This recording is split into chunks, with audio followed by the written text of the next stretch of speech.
Le moment est venu pour les chrétiens et les musulmans de donner ensemble un témoignage sincère et ferme contre les divisions, contre la violence et les guerres. C'est ce qu'a dit avec force le pape ce mercredi matin dans sa catéchèse de l'audience générale consacrée à son récent voyage au Liban. Dans la salle Paul VI, devant plus de 8000 pèlerins, le pape a souligné combien il avait voulu effectuer ce voyage, car un père doit être auprès de ses enfants quand ils affrontent de graves difficultés. Il a expliqué avoir porté un message d'encouragement et de paix adressé particulièrement à la Syrie et à l'Irak. Durant ma visite, le peuple du Liban et du Moyen-Orient, les catholiques, les représentants des autres églises et communautés ecclésiales et des diverses communautés musulmanes a vécu avec enthousiasme et dans un climat détendu et constructif une expérience importante de respect mutuel, de compréhension et de fraternité qui constitue un signe fort d'espérance pour toute l'humanité. La présence constante et la participation des musulmans, a ajouté le pape, m'a donné l'occasion de lancer un message de dialogue et de collaboration entre le christianisme et l'islam. Benoît XVI a exprimé sa profonde gratitude pour l'ardeur de la foi et du témoignage des fidèles catholiques du Liban et du Moyen-Orient rencontrés au cours des différentes étapes de ce voyage. C'est une espérance pour l'avenir de l'Église dans ces territoires, a-t-il conclu. Des jeunes, des adultes et des familles animés par un désir tenace d'enraciner leur vie dans le Christ, de demeurer ancrés dans l'Évangile, de cheminer avec l'Église. La foi demande des témoins crédibles qui ont confiance dans le Seigneur et qui s'en remettent à lui et qui ont une solide formation chrétienne. C'est ce qu'a répété Benoît XVI dans son discours aux nouveaux évêques présents à la rencontre annuelle organisée par la Congrégation pour les évêques. En soulignant l'importance de l'œuvre d'évangélisation accomplie par tout le peuple de Dieu, Benoît XVI a noté que la nouvelle évangélisation a débuté précisément avec le Concile Vatican II. Le bienheureux Jean XXIII voyait dans le Concile une nouvelle Pentecôte qui aurait fait fleurir la richesse intérieure de l'Église et étendu ses soins maternels à tous les champs de l'activité humaine.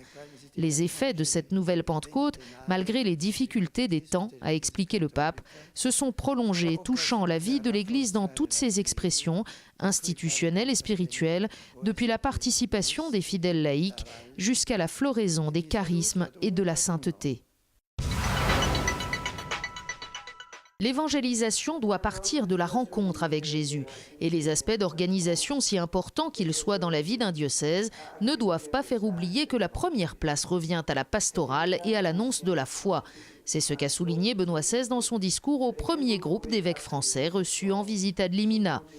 À la veille de l'ouverture de l'année de la foi, le pape a dit apprécier les initiatives prises par les évêques sous le patronage du Saint-Curé d'Ars. Il a donné quelques priorités, soigner les relations avec les prêtres, confirmer la défense de la famille et de la vie, s'engager pour évangéliser la société. À la base de tout cela, on doit trouver une véritable expérience ecclésiale de communion avec le magistère et une vie spirituelle riche, nourrie de la parole de Dieu. La justice sociale est étroitement liée à l'environnement économique et éthique. C'est ce qu'a déclaré Benoît XVI dans son discours devant le comité exécutif de l'Internationale démocrate chrétienne. Dans le champ économique, on doit toujours rechercher le bien commun, et plus encore dans la situation de crise actuelle. L'enseignement du Concile, selon lequel les choses doivent toujours être ordonnées aux personnes et non pas l'inverse, est toujours plus d'actualité. À cet égard, Benoît XVI a rappelé qu'un véritable développement social repose sur des fondements éthiques tels que le respect de la personne, de la vie humaine, de la famille fondée sur le mariage entre un homme et une femme. Et faire respecter l'ordre naturel est à la base de l'engagement de l'homme politique qui, dans son action, est inspiré par la foi et par l'enseignement de l'Église. En Dieu, il n'y a pas d'orgueil parce qu'il est totalement tourné vers l'amour et le don de la vie. En nous les hommes, en revanche, l'orgueil est profondément enraciné et exige une constante vigilance et purification. C'est ce qu'a dit le pape ce dimanche matin à Castel Gandolfo avant la prière de l'Angélus, récitée avec plus de 4000 fidèles. Se référant à l'évangile du jour, Benoît XVI a souligné la distance intérieure profonde entre Jésus et ses disciples, qui commencent à argumenter pour savoir qui d'entre eux est le plus grand, alors que le Christ prédit qu'il sera rejeté et tué. Nous qui sommes petits, nous aspirons à avoir fière allure, à être le premier, alors que Dieu, qui lui est vraiment grand, n'a pas peur de s'abaisser et de se faire le dernier.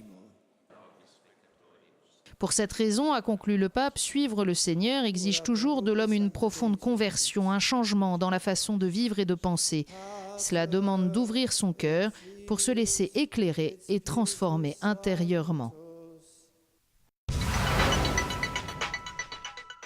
Bonjour, à peine achevé son voyage au Liban, Benoît XVI a repris le rythme de ses audiences dans sa résidence de Castel Gandolfo, à une trentaine de kilomètres au sud-est de Rome, en particulier avec un premier groupe de 32 évêques français venus effectuer ici leur visite ad limina. Voici plus de 8 ans que l'épiscopat français n'était pas venu à Rome, et après les évêques du Grand Ouest de la France, présents cette semaine, eh bien, ce sont deux autres groupes importants d'évêques qui effectueront cette visite au mois de novembre prochain. Ils viendront rencontrer le pape et faire le tour de la curie romaine. Alors, Benoît XVI a reçu les évêques des provinces de Rouen, Rennes, Poitiers, Tours et Bordeaux, et je vous invite à lire l'ensemble de ce discours qui contient quelques mises en garde paternelles et aussi bon nombre d'encouragements. Benoît XVI, bien sûr, a parlé du rôle de l'évêque, de la sollicitude qu'il doit avoir à l'égard de ses prêtres.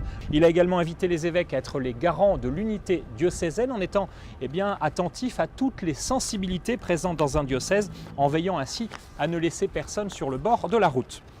Benoît XVI a aussi rappelé la fonction du prêtre et la tâche spécifique des laïcs aux évêques d'un pays, on le sait, où le laïcat a une importance majeure et vient souvent pallier l'absence de prêtres. Le pape a donc tenu, devant ses évêques, à rappeler le rôle différent de chacun. Cette visite intervient, on le sait, dans un contexte politique particulier en France, avec l'intention du gouvernement de légaliser le mariage homosexuel ou encore l'euthanasie. Le pape qui a évoqué alors les menaces qui pèsent en France et ailleurs sur la vie, sur la famille, sur le mariage. Il a encouragé les évêques à prendre la parole, assurant que prendre la défense de la vie, du mariage n'était en rien rétrograde, mais plutôt, ce sont ces mots, prophétiques. Un encouragement entendu par les évêques qui nous l'ont confirmé, des évêques qui entendent bien élever la voix dans les prochaines semaines, alors que les contours de cette loi sur le mariage de personnes de même sexe se font de plus en plus clairs. Je connais votre amour et votre service de l'Église, c'est ce qu'a enfin dit Benoît XVI aux évêques qui, cette semaine, sont reçus jour après jour dans les différents dicastères de la curie romaine. Je vous dis à la semaine prochaine.